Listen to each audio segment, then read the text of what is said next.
What's up, everybody? It's your girl B Octavia, and I am back with another video. I'm recording on my Nikon, so I want y'all to tell me how it looks. You know, I have my own opinions of my quality or the quality of this camera, but I want to see how y'all feel about it. I'm still going to use it, but I still want to see how y'all feel about it. Now, if you do not know me, my name is B Octavia. I am 23 years old and I'm from Washington, D.C. Here on my channel, I like to talk about numerous things, right? I talk about street legends on the East Coast, and it's going to go to the West and wherever else it needs to go.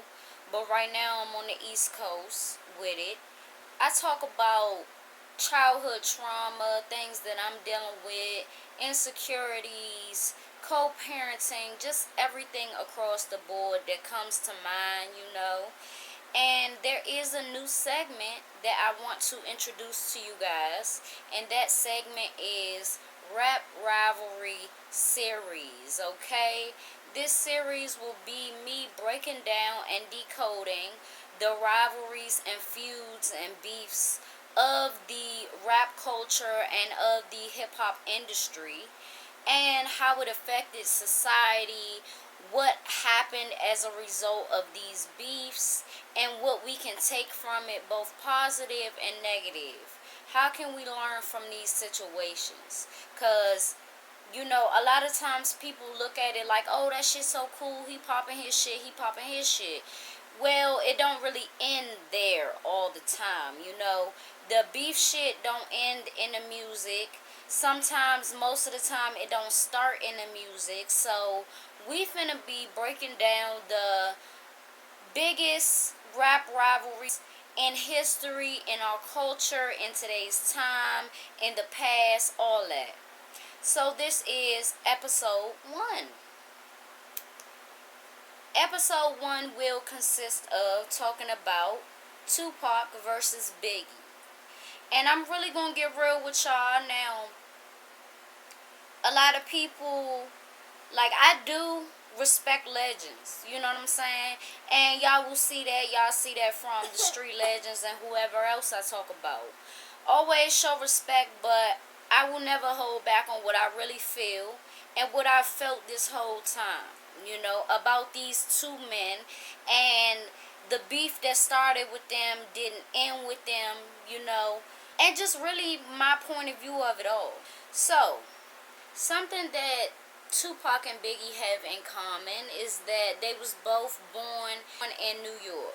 I'm not going to get into the different boroughs, you know what I'm saying, because when New York come, they like to tell me, oh no, he was really born here, he was really, you know what I'm saying? So, New York, period, right? Tupac, he grew up in New York a little bit, but then he moved to Baltimore, Maryland.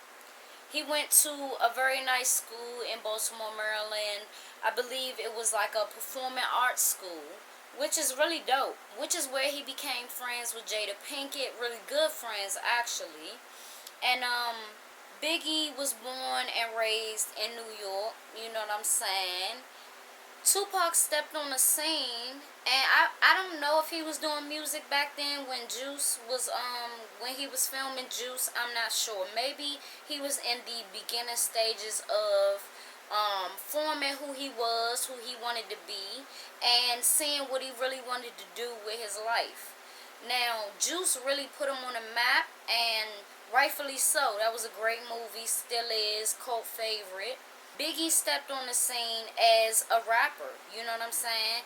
I feel like a lot of dudes in New York, or a lot of people in general in New York, had the ups because they would stand around and battle rap. They would stand around and listen to each other raps. Now, we can say that that's like an East Coast thing, but at the same time, like, that's a New York thing, because I ain't never seen that in my time, you know what I'm saying? And that might have been in the 90s here as well in D.C., but nah, you know what I'm saying? I can't see that for real, like, and that's how he built his craft, that's how he formed his voice, and that's how a lot of artists from New York did it. And that's real dope to me, you know, because like I said, I ain't never seen that. Like, maybe some groups or whatever the case was doing that here, but I never seen it. But I want to talk about, most importantly, let's get to their rivalry, you know, because it didn't start off as a rivalry, which is important to note. It didn't start off as a competition, which is very important to note. It started off as a friendship, as a lot of these things do. Now, Tupac and Biggie met in 1993 when I guess Biggie wanted to meet him and Tupac invited him to his house party. So they formed a friendship then, but it was very short-lived, I will say, because 1 year later, and it probably was just some months later, you know what I'm saying, that Tupac was in New York, and meanwhile, he's fighting a case, a sexual assault case, you know, a rape charge. He has to be in New York to hear that verdict. He is in New York with his criminal attorneys, but, you know, he had some free time, and he decided to go to the recording studio where Biggie was, you know, Biggie and his crew. Now, Tupac goes to this recording studio, and shortly after Tupac and his entourage made their way into the lobby of this recording studio, they were ambushed, robbed, and Tupac was shot that time 5 times. Now, I've seen multiple documentaries and films over the years that insinuated that he shot himself. I don't know how he would shoot himself 5 times if he wasn't trying to kill himself. So I feel like that's out the window. Meanwhile, Biggie and his entourage is upstairs. They don't know what's going on, but in Tupac's eyes, they set it up. And to me, you would only really know if Biggie set it up if you had a conversation with Biggie. You can't really just put that on him, but that's exactly what happened, you know. And I'm not going to say that it's wrong for Tupac to do that, because think about it. They was associates, like good friends, you know what I'm saying? Both of y'all rappers, of course, both of y'all in y'all prime, y'all want to show each other love, and that's how it started. But in situations like this, you get reminded that y'all don't know each other like that, because automatically Tupac thought Biggie had something to do with it. And matter of fact, he thought that Biggie set him up. So I told y'all where it started. Let me tell y'all my opinion on if it was one-sided or not. Now, I want to mention this because I feel like this beef started one-sided, you know. Them not having a conversation about that altercation, about that ambush, and Tupac being shot, and then shortly after that, he went to prison for that rape. There was no conversation about that. There was no conversation about it, and I felt like from the time that it happened November 30th, 1994, which is my birthday, matter of fact, you know, but I was born in 96, but still. November 30th, that went down. He went to prison shortly after that. There definitely was trials and tribulations in between and in the midst of this beef going down, which didn't help. It didn't help that Tupac was paranoid already. It didn't help that he was fighting the case already and being riddled with bullets and thinking that your friend set you up. It was a lot going on for him. But this is what I will say. I don't even think they understood how far this was going to go, because this beef started with Biggie and Tupac. Or I should say Tupac versus Biggie. This is how that started. Now, it spread from it being Tupac versus Biggie to the East Coast versus the West Coast, which should have never happened. And all of this could have been stopped if a conversation really would have happened. If a real conversation would have happened between Tupac and Biggie, and really, like, just closure with it, a lot of this wouldn't have happened. I don't respect the East Coast versus the West Coast because it's nothing that we can really compare except crime in the black community, except police brutality, except all of the adversities that us black people face. That's what we got in common. But once you try to compare and contrast the rap techniques and the hustling and all that, we don't compare to each other. You know what I'm saying? So let's not do that.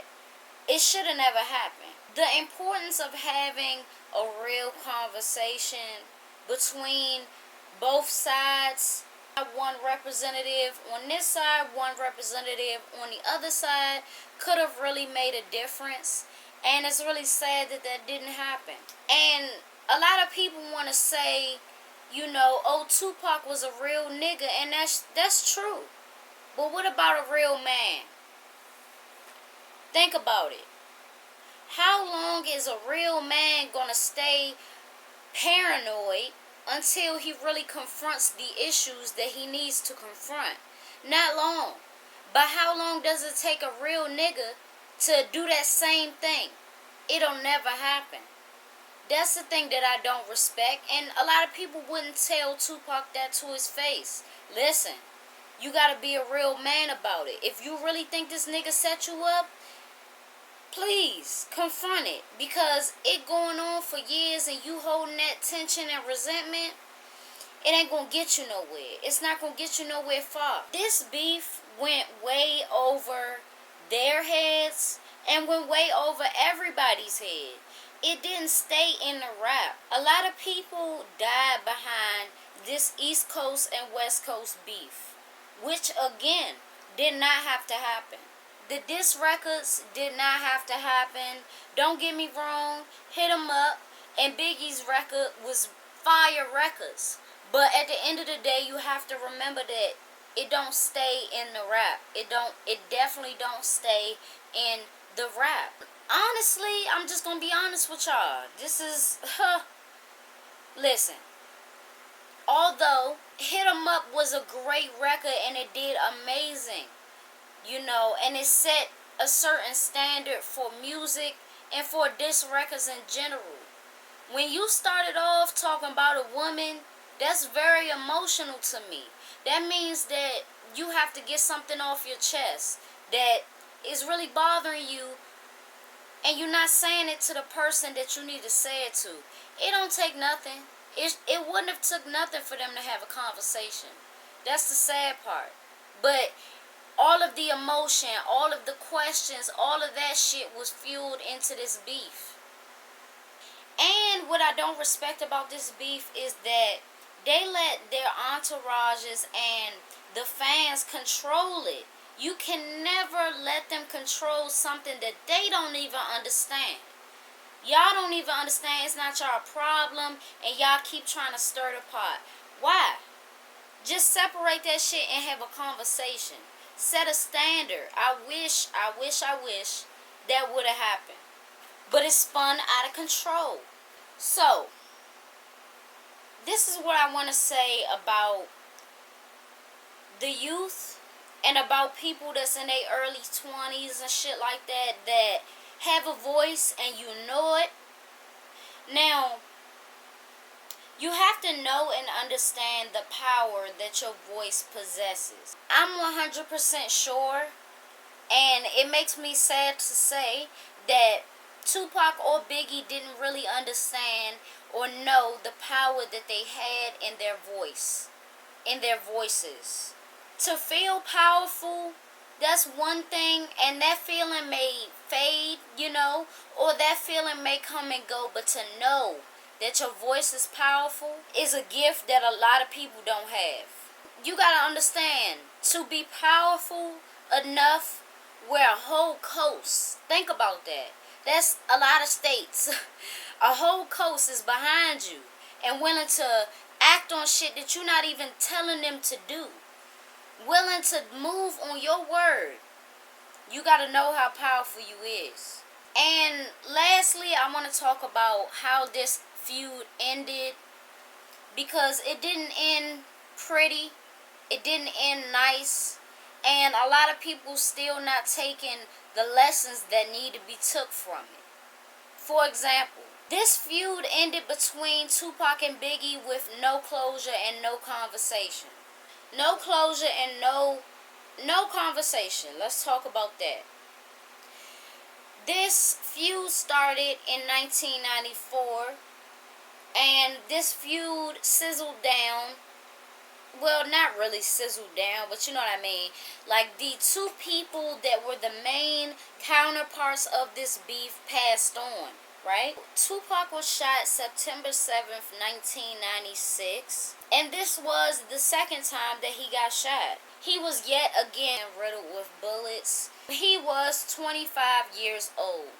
He got shot September 7th, and then he passed away September 13th, 1996, after trying so desperately to fight for his life yet again. No conversation, no closure. Now, Biggie passed away a year later, and he was interviewed after Tupac was shot, and I can tell that he really did feel bad for the guy, even though they had their words and all of that. He felt bad for the guy, he didn't want to see that for him, and I know that it made him scared for himself. But at the same time, a lot of people, including myself, feel like Tupac's energy towards the beef and towards the streets and all that, it really made people understand, like, it was going to happen for him. And that's a sad thing to say, but when you have such negative energy in the streets and such a negative viewpoint of certain things and going about shit, it's not really anything positive that can happen for you. It's not much positive that I could have seen if he would have kept that energy. Don't get me wrong. Like I tell y'all supposed to keep the same energy, but it's not supposed to be you walking around with this tense ass energy. You walking around with this anger and resentment, and you taking it out on numerous people. Tupac, he fucked around and he got all these niggas to whoop these directors' asses. That didn't need to happen, And then the fight that happened before his demise, that didn't need to happen. But I'll talk about that in another video. No closure and no conversation. They can say whatever they want to. I feel like Biggie had said that he did have a conversation with Tupac shortly before he was killed. I really don't believe that, because both of their prides, and I can imagine their egos, was huge. They wasn't finna do that. Biggie was shot 4 times on March 9th, 1997. In a drive-by shooting. The medical examiner actually revealed that the final shot was fatal, and that was the only fatal shot. So these motherfuckers got close enough, and did what they did, which is very unfortunate. Now, I feel like both of these men would have still been alive had they just ended this shit sooner than it needed to be. Like, think about it. Of course, Suge Knight and them gonna fuel the beef. Of course, P. Diddy and them gonna add fuel to the fire, because they wanted to sell records. They wanted to put their artists on the map. They wanted their artists to be the top artists in the world. I understand that, but you can't line them up to be shot. You can't not see where this shit is gonna go. Period. So, what can we learn from this? What I learned from their beef, from their feud, from this East Coast and West Coast shit is having a conversation can save hundreds of people. Having a real conversation, a real sit down with both sides. One representative over here, one representative over there. It don't have to be another person in the back and another person behind me. Because that person might get mad and say something to that person, and then they going to want to fight. Nah. representative, and we have a conversation, a real one. That can save hundreds of people, that can save thousands of people. That can save bullets from being sprayed at people who got kids, people who got mothers that love them. None of this shit needed to happen. And it makes me angry to talk about it, but I knew I had to. And just be real with it, because a lot of people ain't gonna say what I just said.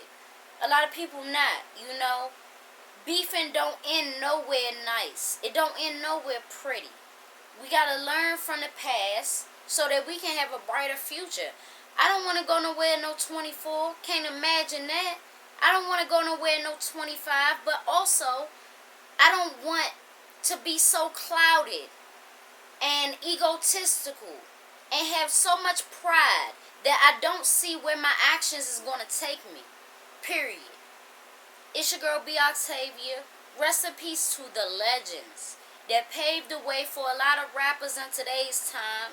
And hopefully, y'all learn something both lyrically, spiritually, and just learn how to move from this. Rest in peace to the greats, Tupac Shakur and Biggie Smalls. It's your girl, B. Octavia. Thank y'all for tuning in to the first Rap Rivalry, episode 1. Stay tuned for more episodes and give me some suggestions in the comments below.